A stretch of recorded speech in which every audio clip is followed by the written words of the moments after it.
Talk further about provincial and municipal governance and how it affects service delivery. Joining us is Professor Geoff, professor from the Dula Omar Institute. Professor, thanks a lot for joining us this evening. But when you're looking at the way these results turned out, one would say that the ANC would not have won had it not been for the help of the other parties that came to ensure that they did indeed get to govern. Does this then hamper service delivery? Well, that remains to be seen. Thank you very much for having me on your show for this opportunity. Of course, it's a major scoop for the ANC in the city of Johannesburg, but it's an unlikely alliance, obviously cobbled together, in sort of a happenstance kind of method, with probably the voters in the city of Johannesburg watching all of this and wondering where they fit into all of this, because it's clearly a matter that has played itself out between the political parties represented in the city of Johannesburg's council.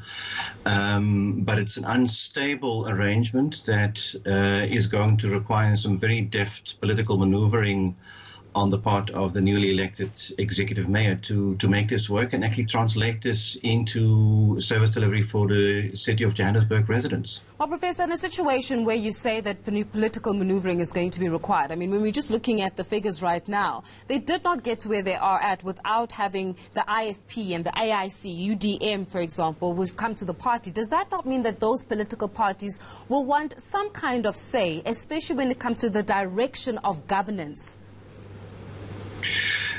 Absolutely. They are going to, sort of disproportionately claim a stake in governance, and it's going to require of the ANC to not always claim the city as its own, but keep accommodating its coalition partners. And I think the disadvantage of this arrangement is that it is not based on any transparent sort of political agreement. There's nothing that the voters of the city of Johannesburg can point at that will tell them this is the direction of this coalition. And this is the pity about coalition politics in local government, that these coalition arrangements, even though they meet the democratic standards, and the numbers game, so to speak, the voters are left out in the cold in terms of understanding what this coalition wants to do and what its program is. And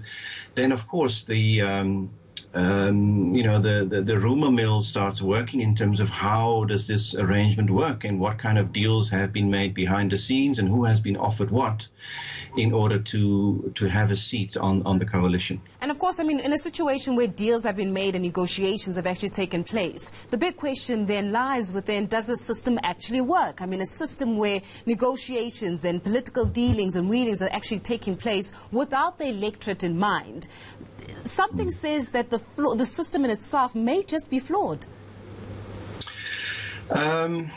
It's a difficult question to answer because we have an electoral system that gives every party that wins a reasonable amount of votes a seat on the council. And there's a lot of benefits to that. It allows for inclusivity and diversity of politics. But what it also does is it is not designed to produce an outright winner. The electoral system is simply not designed to produce an outright winner.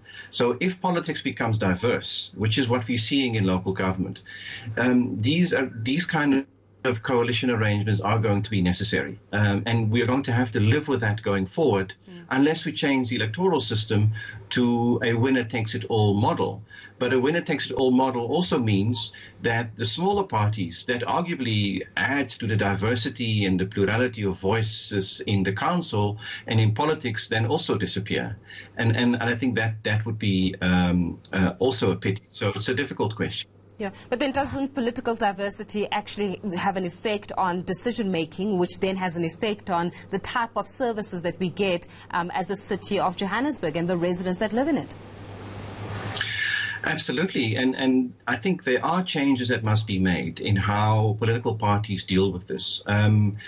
I'm not so sure that changing the legal system or the electoral system will produce an immediate result. But I think what we can look at is what are some of the practices and customs and traditions in politics that will help us to create better coalitions, which are more stable, because I think stability in coalitions is actually very important for service delivery. And we can't have these opportunistic coalitions that can change at the whim of one or other political party, or even of members within a political party. We need stability. And how do we create that kind of stability in political coalitions is to have coalitions that are based, at least in part, on principle, that there are agreements that are transparent, that are made public, that this is the arrangement that is behind this coalition, this is a plan of this coalition, and, for example, that we have traditions such as that the biggest party delivers the mayor, and that we don't have tiny little parties being parachuted into leadership positions that they actually don't deserve in terms of their voter mandate. So there are traditions and there are customs that can be developed over time that have also been developed in countries that have practiced coalitions for decades, if not centuries, and they have all bought into a certain way of concluding these coalitions and making them more sustainable for the benefit of everyone. Let's talk a little bit about South Africa's political maturity to be able to even have stable political coalitions, because I remember at one stage even the conversation was turned by, I think it was the Economic Freedom Fighters, that said, no, we're not in coalition with the DA. What we are in is a case-by-case process of negotiation. In other words, per decision making is based on the type of case and the type of agreement that needs to be put forward. So what I'm putting to you, Professor, is that are we politically mature enough to actually be effective in a system where coalition and diversity is at the helm? I'm not ready to follow the argument that somehow we are not as mature as those countries that have practiced coalitions for decades. I find that a difficult argument to follow. I do think our politics is extremely polarized, and perhaps more polarized than some of those countries that are practicing coalitions more successfully. And I do think we need to change the way we practice coalitions. And I think these opportunistic coalitions that are not based on any agreement or any policy statement are not good for service delivery, because essentially you hobble from one crisis to another, because every council meeting all bets are off, and every year when a budget needs to be adopted, nobody knows whether it's going to have a majority or not. So it becomes very, very difficult for a city to plan.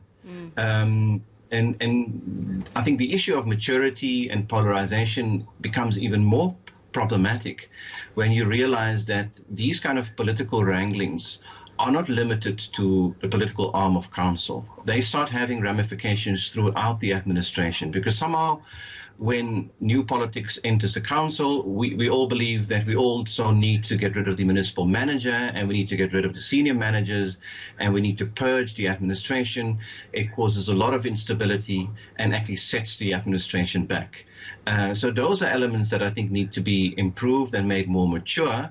And one would hope that, especially at local government, this should happen, because local government should not be only about politics. It should be about service delivery and development, which is something that all political parties must be concerned about. Professor Geoff there from the Dula Omar Institute, giving us the latest insight in terms of the way in which politics work, especially at a local government level.